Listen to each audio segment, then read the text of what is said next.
Hello, welcome to episode 8, season 4 finale of that Magic podcast at Magenta School of Magic. Blimey, we've got all the way to the end. You didn't giggle. I can feel one coming. No. Excellent. It wouldn't feel right if you didn't.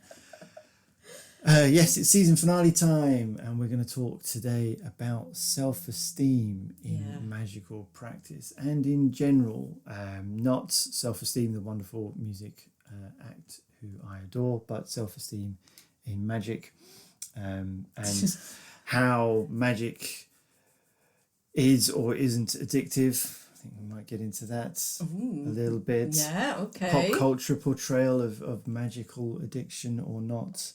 I know. Pop culture portrayal of magic as a tool.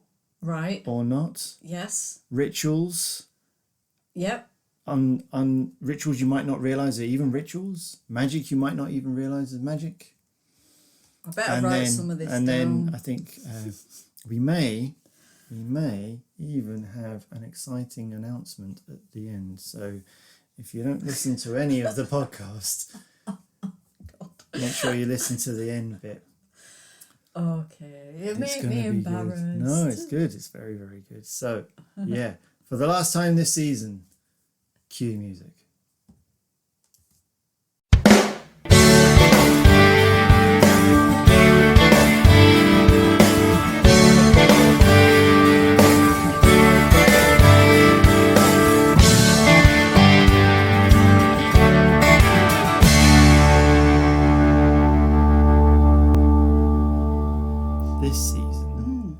Talked a lot more, whilst there has been some pop culture stuff, we have talked a lot more about practical magic, not the film. No, not the film. But actually how magic can be involved in your day-to-day life and how your day-to-day life can involve magic. And I'm going to sneeze. Bless you. Apologies, excuse listeners me. And viewers. Yeah, we might have to just mute that. Yeah, I might not as well. So. Free gag reel. So we've talked about magic. We've talked about humanistic magic. We've talked about Maslow. We've talked about using magic in the workplace. We've talked about positivity, and we've talked about how you kind of manifest things a lot. That's a lot of what we talked about this season. Yeah, it is. How far does or should your confidence, your belief in yourself play into this kind of thing? Because, what if you're just quite nervous about doing it, or, you want to do it, you're interested and you're excited by it, but you're not sure you can actually get on with it, and does that have an impact, and what can we do to help boost our confidence? Okay. You're right.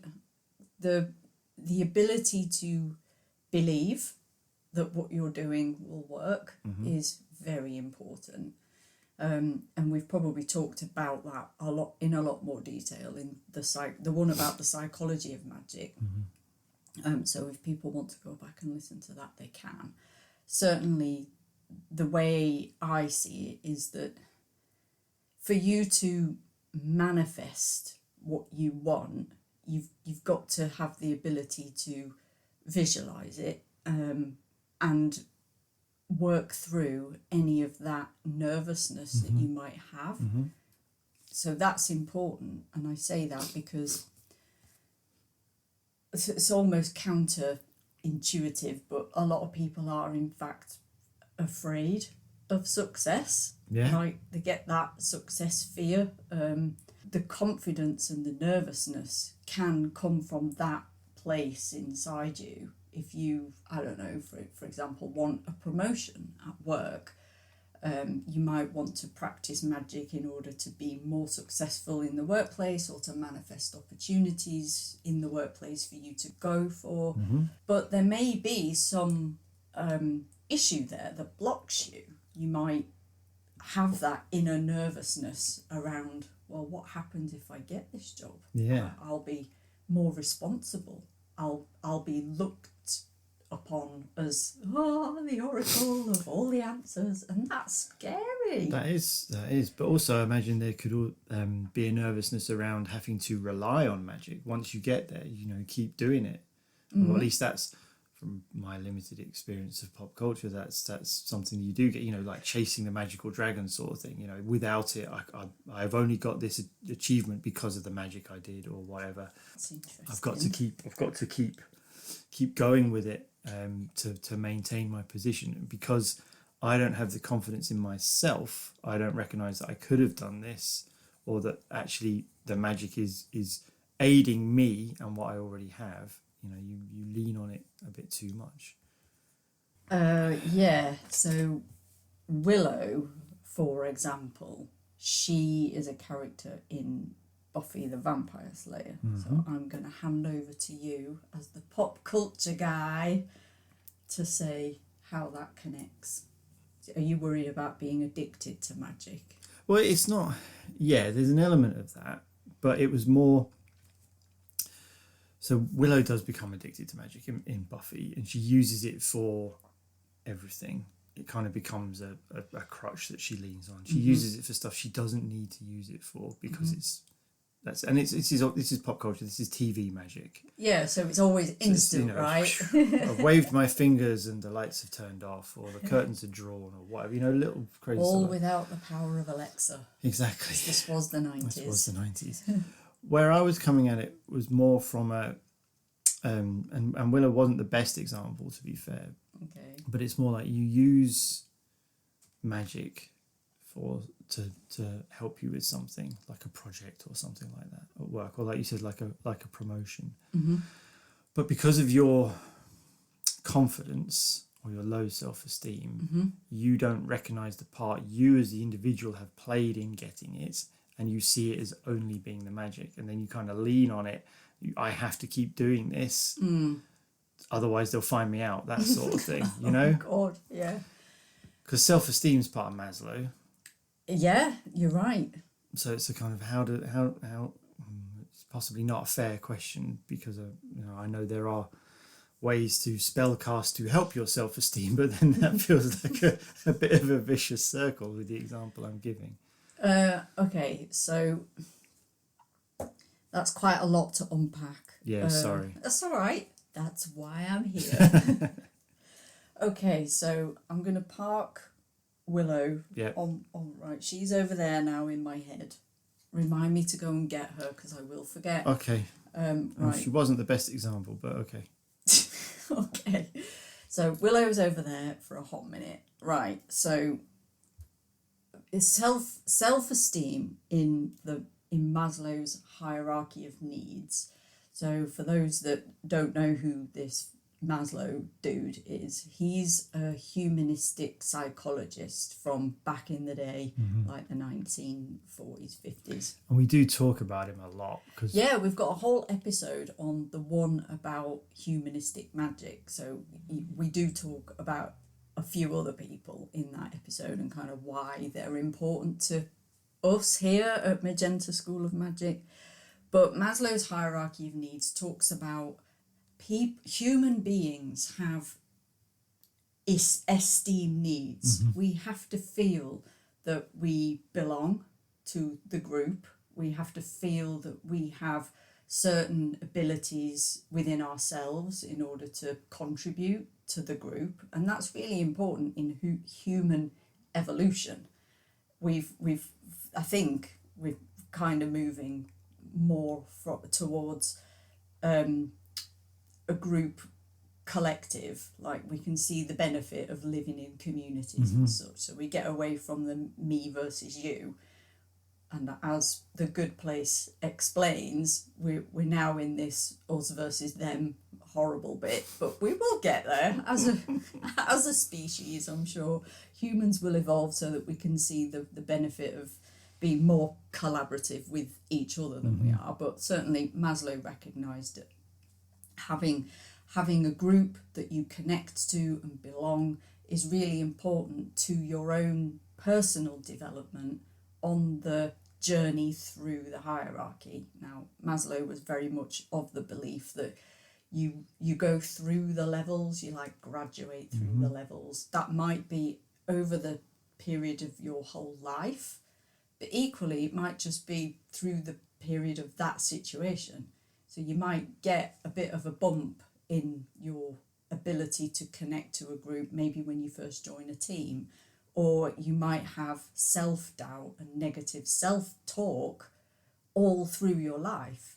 And maybe if you are stuck in this negative self-talk space, as you go forward with your own personal journey, you might get stuck at that level in that self-esteem bit on the hierarchy that you then, according to Maslow, you can't then move through.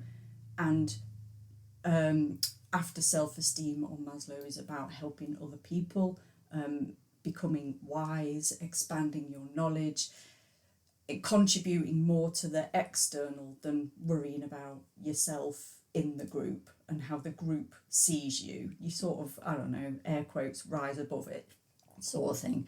But if you get stuck in this zone of negative self-belief, unworthiness, I'm not worthy, I don't have anything to contribute to the group don't love me, then yeah, it can be problematic for your own self-development, but it also obviously leaks out into other places. So obviously you might find that if you were promoted, but you've arrived at that promotion because of, I don't know, magic, you cast a spell for an opportunity to reveal itself and then you go for it, it's still so important to work over that bump of self-esteem, because you've got that job. Yes, the universe revealed an opportunity for you, but actually it was you answering the questions in the exam or the interview or whatever it is, and you've been given the job. But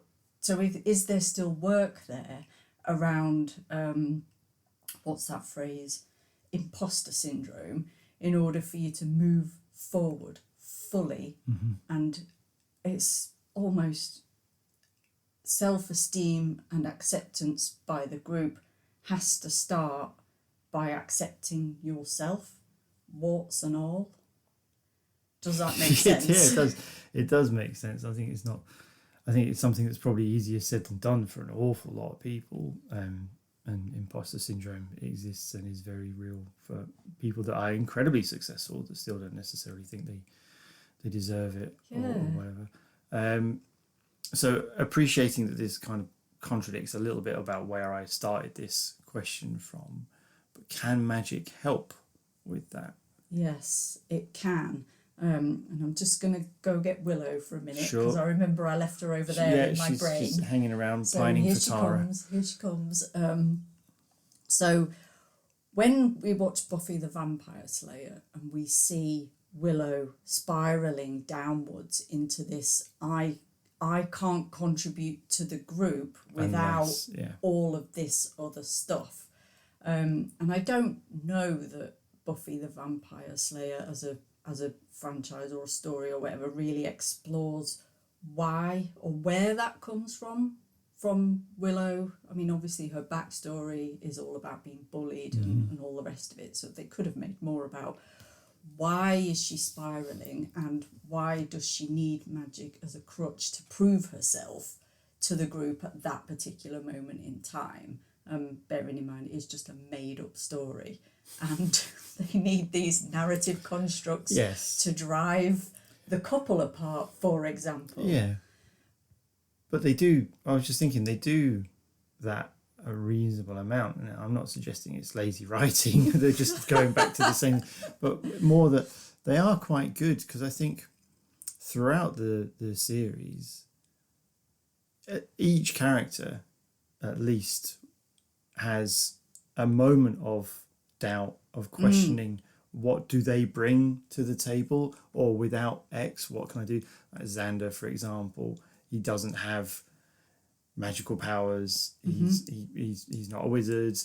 he doesn't understand all of the law. He's not got super strength or anything like that. So he there's a lot of what do I bring to the table, that sort of thing, and all of the others as well. So that element of self-esteem and individual growth and humanity, I guess, is covered quite a lot by Buffy. I don't know if that's by intent or, as you say, if it's a narrative construct to kind of drive the story over here because one character's got to run away because they don't feel like they belong, that sort of thing, or what. But actually, on reflection, it's not a bad show for dealing with that sort of stuff. No, it's not terrible. But I think the way that Willow's character uses and becomes addicted to magic in the end to help her feel, I don't know, part of the group, and she comes to a point in her own personal development that she feels that she can't, as you say, she can't do even the most basic things without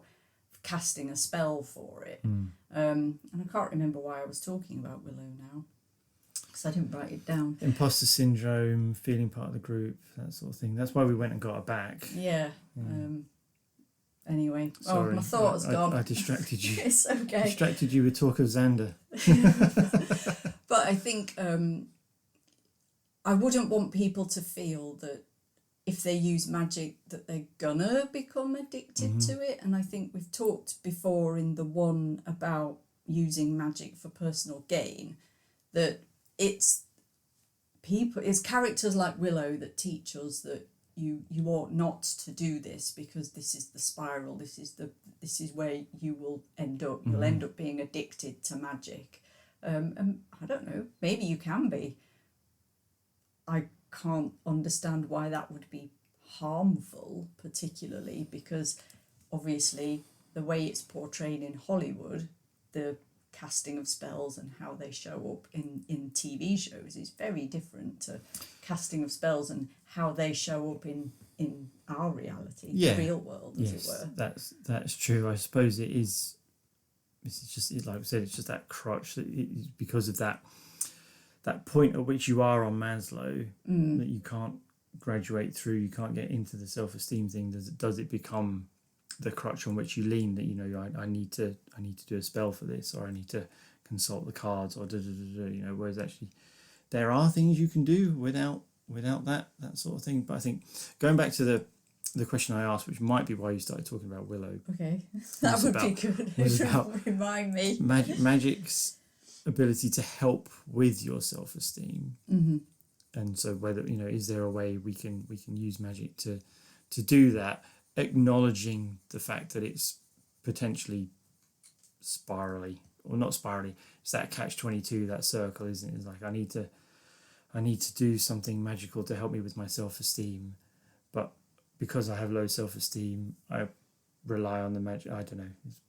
Yeah, not making sense. No, you are making sense. I guess from my perspective, I might challenge your thinking around that, as in, if we've got something that we need to overcome and we use a mentor, somebody who's more experienced than us, to guide us through a situation, there is always an inherent danger that we become over-reliant on the advice of others in order to move ourselves forward. And then it becomes is this me making these decisions? Am I listening to the way I think this problem needs to progress, or is it because I've been advised?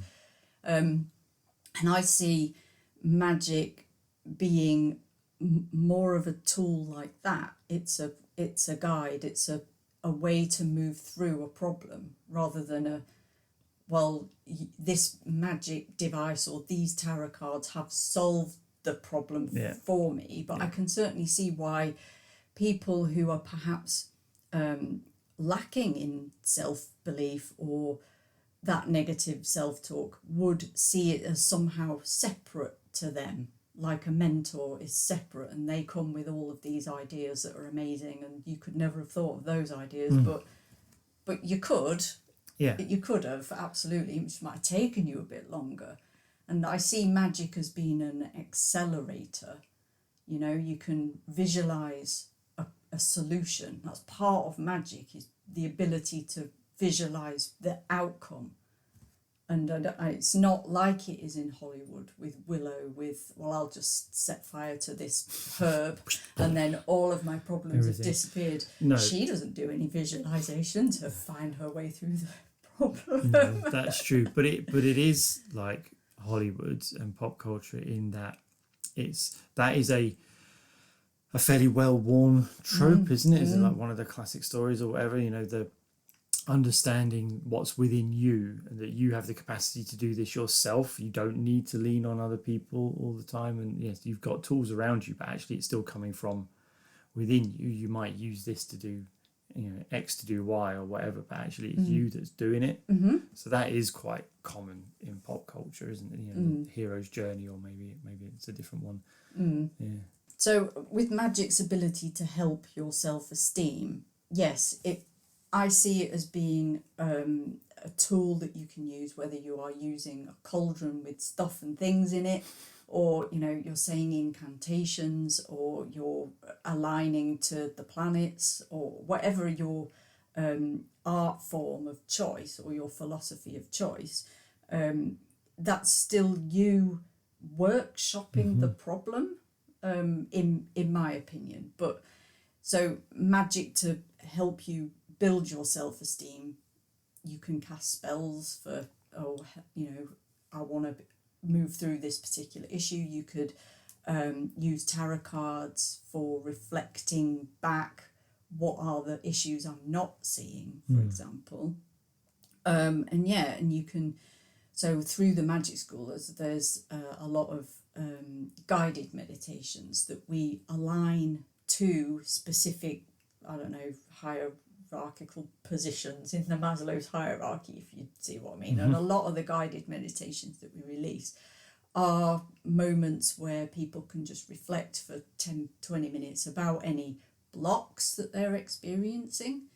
So if they've got negative self-beliefs, then there's a meditation for that. If you want to, if you just want affirmations, and you can listen to affirmations, there's plenty of those. But so I see Magick as being really part of how you grow as a person, which is why we've sort of called it humanistic magic. So yeah, I don't see it as like Hollywood teaches us, that if you continue to use a certain, thing, crutch, then that's going to have a detrimental impact on your life, and it's going to spiral, and then you're going to lose all your friends and family because they'll get fed up with you and you'll have to join Witches Anonymous or whatever. So yeah, I guess I just disagree a little bit with the way that Hollywood teaches us magic is like a thing like crack, and it's amazing because it can solve all of your problems, and but it's only a numbing agent to your problems. I see it that magic can actually help you increase your self-confidence. Like anything, you'll get better at it over time, so that your skills, your ability to rely on your own intuition about a problem will come. That's the bit you're teaching your brain to do. You're just it's showing up in the physical world as a ritual that you perform.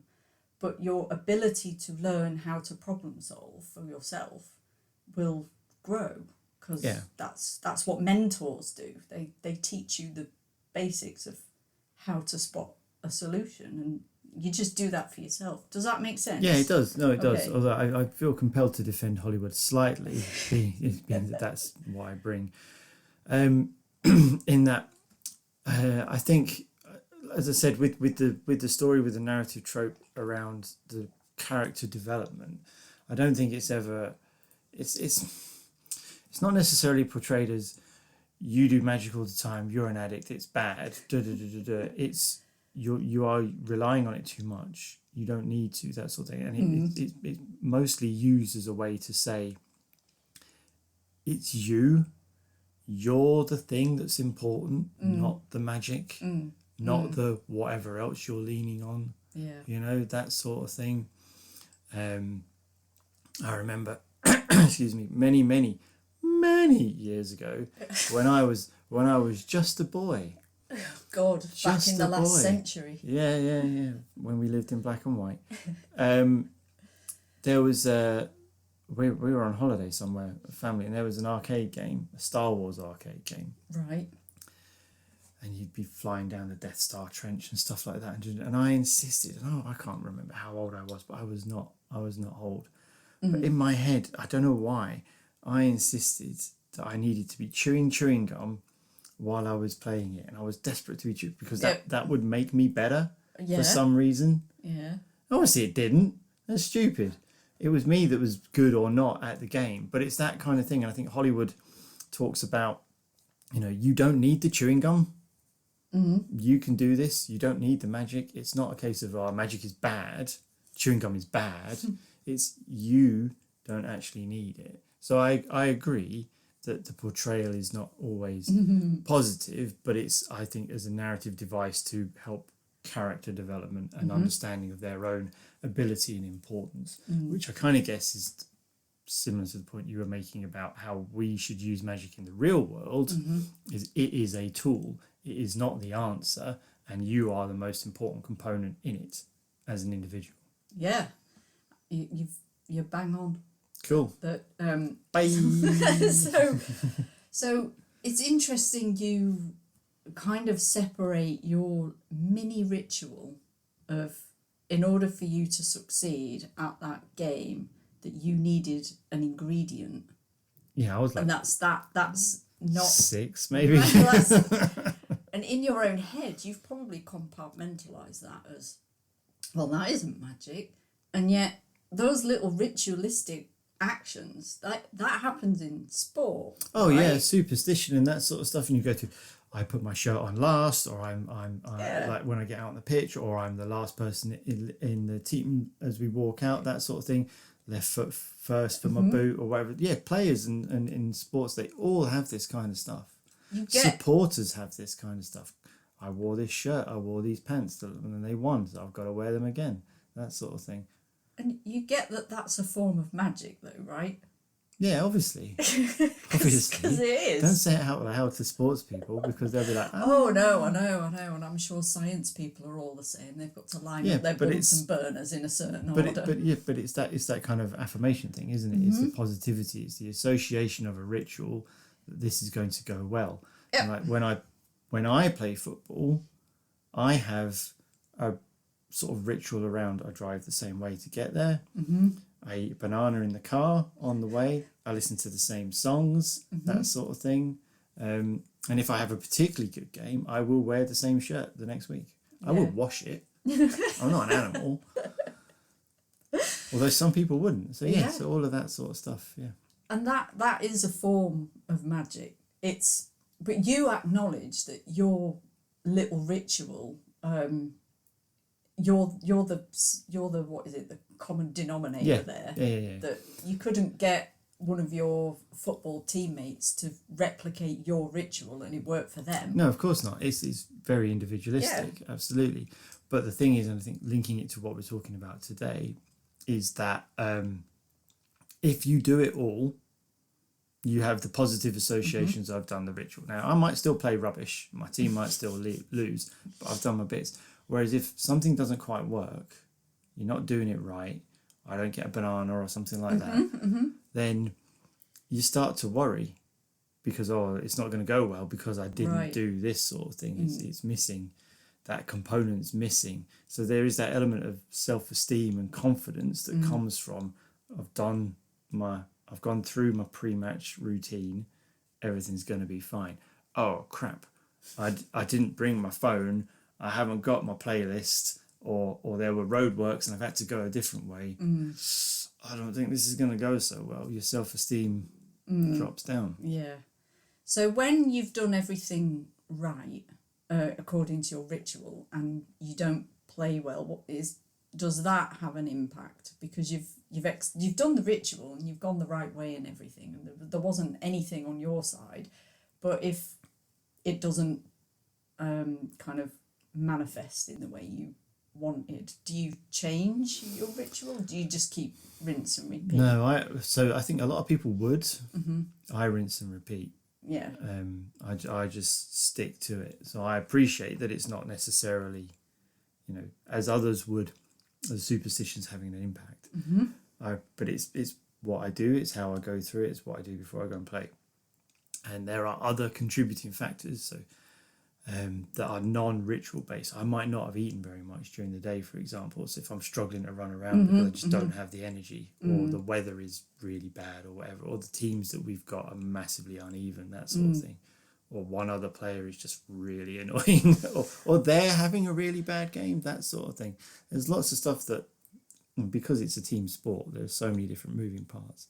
And professional sports players, I think, even if they haven't had a great game, they don't necessarily change up all of the ritual. They're not going to suddenly start, I'll be at the front of the team as we walk out onto the pitch, that sort of thing, just because you're also then messing with other people's rituals, which is not on. Yeah. But there is an acceptance there that external factors play a role in your ability to show up for others. Yeah. And it's the same for witches or magical practitioners. We can do a spell for our own personal development, but if there are always external factors that will play into the success of that or not, basically. And I think there has to come a certain amount of humility to kind of your own position in the universe about, well, it's not all about me, and you're not always told the bigger picture. And if you can't see the bigger picture, because none of us do see the bigger picture, then you have to accept that knockbacks are part of the bigger picture. And we talked before about the one about fate versus free will, about, is it fate? How much of your own free will can you play into any kind of richer picture that you're not aware of?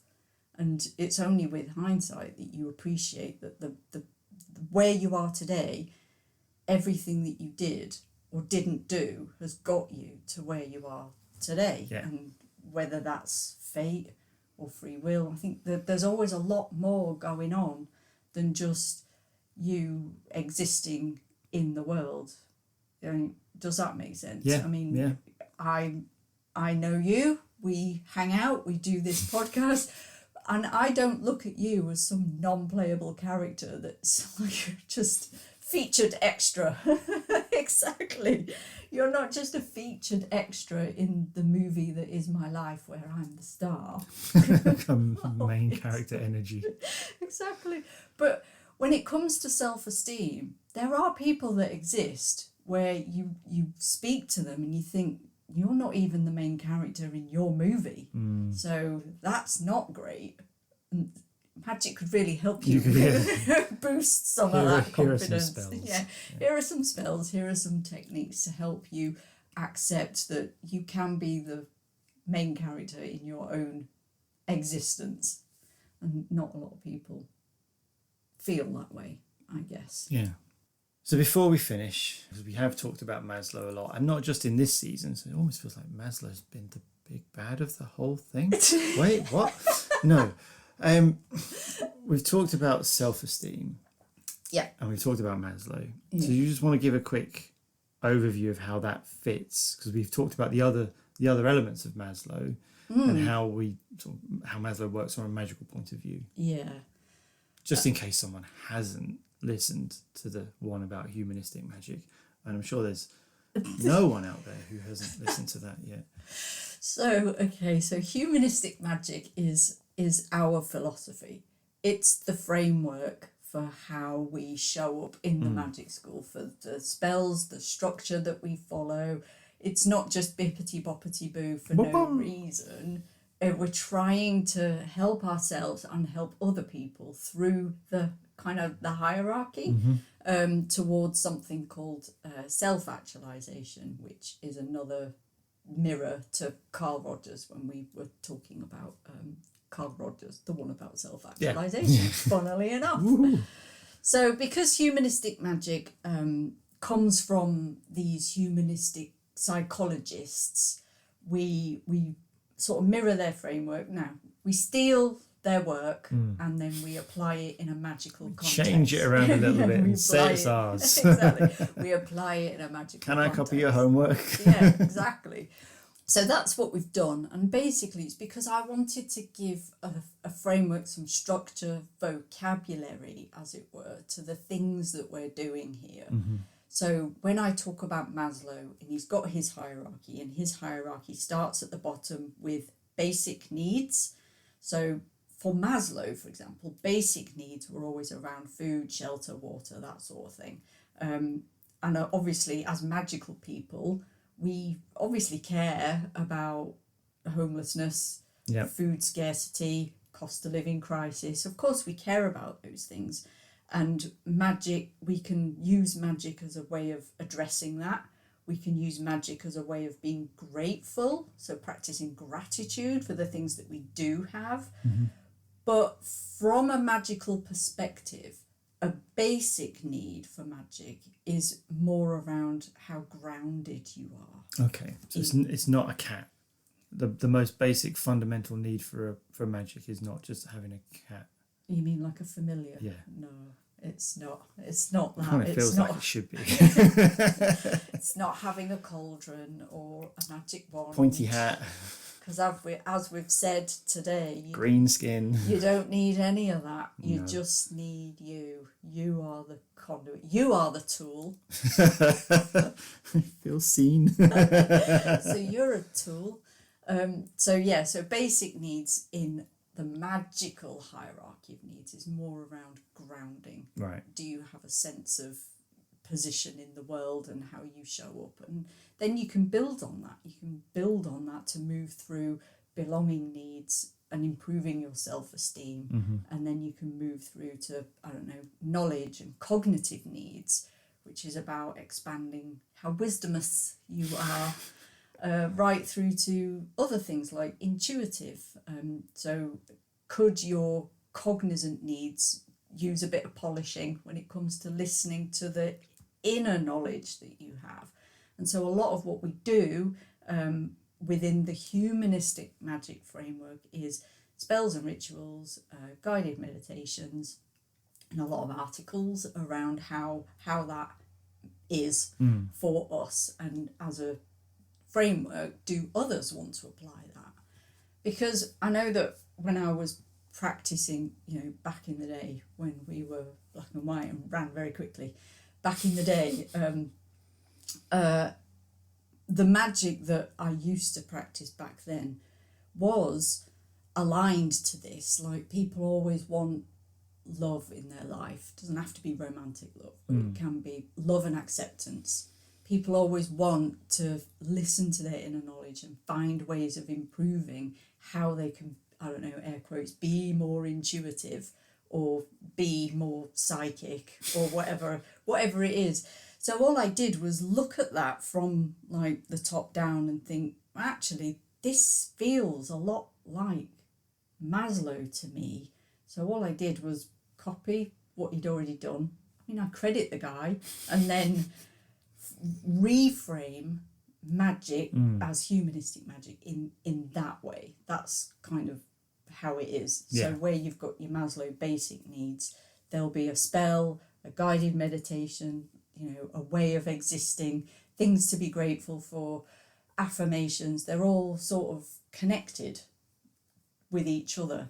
I also am very conscious of certain correspondences that are important to people in magic. For example, colour correspondences. So what I do is take the Maslow hierarchy, which is a triangle.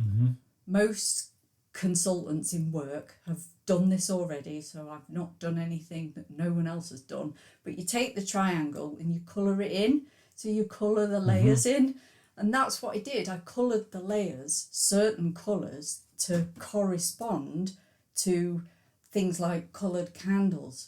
So that's how it kind of makes sense for me. Yeah. That colour correspondences have got a role to play. So we'll take the triangle, thank you very much, colour it in. That's the colours that we use in humanistic magic. And that's not to say that if someone else wanted to kind of use this framework or that they couldn't do what you've done and effectively tweak it and do their own colours and stuff like that. Exactly. Yeah. And there's like a lot on this on the website, right? On Magenta School of Magic, about how you've broken it down.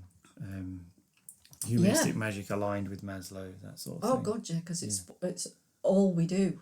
We don't talk about the way Gardenian Wiccans might practice stuff, or Thelemites might practice. We don't really talk an awful lot about that. It's mostly through that lens of this has got a place somewhere in Maslow's hierarchy of needs. So we just take that, try to explain it, and tell a bit of a story around it. Or if it's a guided meditation, it'll be around moving somebody forward through a particular block in order to shove people further up the hierarchy. Let's all achieve self-actualization. Transcendence. Exactly, full spiritual growth all round for everybody. So I know we've concentrated an awful lot today on just kind of esteem needs and self-esteem and acceptance and belonging for the group and stuff like that. But it's everything. It really does filter everything through the humanistic counsellors' approaches. Feels like you could do a whole podcast on that. Do you think?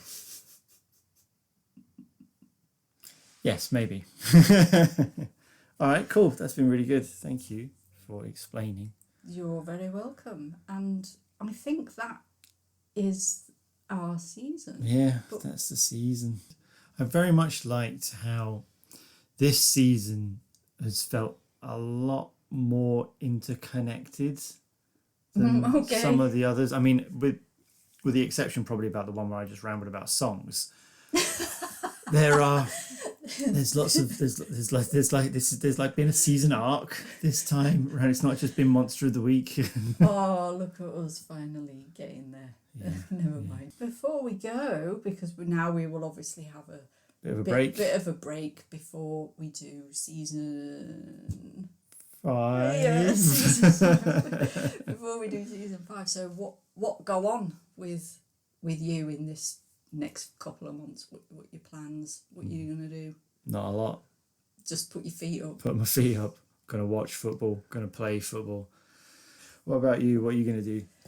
Well, we've got a bit of a thing going on. I'm working closer with a lady called Claire Wilmot at Claire Wilmot Wellness. So we want to get together potentially in the middle part of 2024 and put on a retreat, a magical well-being retreat. That's what we're like, a magical mindfulness well-being retreat. So we're working on what that might look like. So we're in the very early stages of trying to find how that's going to look, where we're going to have it. We know that we're going to have it in the UK because we're poor and we can't afford to fly anywhere. So we'd definitely be having it in the UK. It's just whereabouts. So she lives at the opposite end of the UK to me. So feels like meeting in the middle. It's going to have to be in the middle somehow. Yeah, so there'll be that. So if people are interested in that, they should hit us So up. would that be like a weekend retreat type residential? It'll be a weekend break where we've kind of got a skeleton outline of what we want to do. So there'll be a lot of mindfulness. There'll be magical workshops. There'll be tarot guidance. So I will be running the magical workshops side. Where we've talked about humanistic magic, I'll be kind of passing some of those tools and techniques on to people who come. So like, this is how you can do it. This is the framework. These are the kind of rules, whatever, the methodology. Come and practice your magic like this, and kind of teaching others how to do that, which is obviously what we do in Magic Discovered anyway. On the course. Yeah, but this will be live and in person. That's sort of stuff I'm working on. Obviously the usual, which is the 3 times a week spanking free content that subscribers get. So you spell on a Monday, Wednesday wisdom, Wednesday article, Friday guided meditation. So obviously we'll still be running that regular program of free content for people. So There's always a lot to do. Always a lot to do. And if people are excited and interested to learn more and can't wait for the retreat or are not based in the UK, there's always Magick Discovered, the online course. Yeah. Which there is a cost associated with that, but that's like a multi-module learning and exercises and sort of thing. It's my entire knowledge bank in my head compressed into 5 hours of lectures. I say that in the kindest way, because it's not me standing at the front lecturing. Turn to page 73 in your textbook. I've tried to make it fun. And there are lots of... So turn to page 69 in your textbook? Sure, that's what we do. Yeah. Lots of gags like that. We talk about Uranus, the planet, a lot, and snicker. Oh, where? Uranus. Where? Uranus. Uranus. So Magick Discovered, 5 hours worth of content that you undertake, self-guided. You do it in your own time. This is not join a wait list. This is it's right there. You can just have it. You can have it now. Go do it now. Cool. You can have it. Start it. Bash it out, and you'll be then asked questions. You'll have the contents of your brain. Yes. Like we are assimilated. Yeah. Whatever. Yeah. What is it? The Borg. That's it. The Borg. Magical Borg. Magical Borg. And on that note. That's it. That's it. That's our show. That's our season.